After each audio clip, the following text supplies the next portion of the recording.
Girls who want to offer services of domestic work in Saudi Arabia can now start applying through different legal labor export companies following the completion of negotiations and signing of a new and revised bilateral agreement between the government of Uganda and that of the Kingdom of Saudi Arabia. The bilateral labor agreement on domestic workers expired on 23rd February 2023, but the one for general workers is still running. Out of the 150,000 Ugandan workers in Saudi Arabia, 120,000 are domestic workers who remit $700 million annually. The new standard employment contract under the agreement prohibits deductions of salary of domestic workers and also provides for mechanisms of protecting their rights. Many workers have been complaining that they sign a contract, say, to be paid 1 million, but then in the middle they deduct several other costs, including sometimes stating that if you have not worked, then deduction is undertaken in the salary of the domestic worker. We have now prohibited. The employer in the new agreement is not allowed to transfer a domestic worker to serve in his relatives' or friend's home without her consent.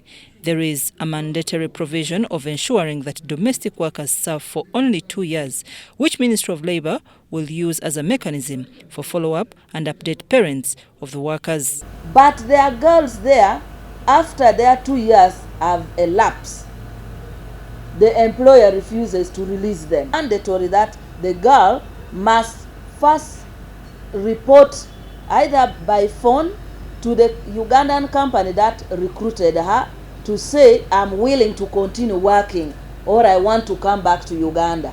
If the girl says, I want to come back, she comes back. If she accepts that she wants to continue working after the 2 years contract, then the Ugandan company will consent. Minister of Gender has, however, cautioned those who travel to Arab countries through smuggling that this agreement will not protect them. Satisfied with the labor dispute settlement mechanism that we have established under this bilateral labor agreement, which we signed yesterday, and I want to take this opportunity to advise the potential migrant workers that are traveling abroad for work to now ensure that please travel through a licensed agency, because when you do this, the ministry and the Ugandan embassy in Riyadh will be able to support you.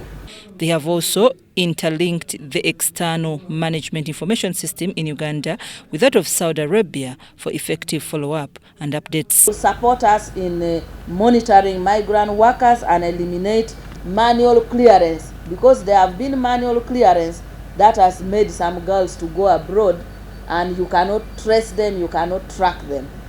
The agreement has also regulated recruitment to ensure it does not affect the people applying for work. I'm Nafka Farida in Kampala.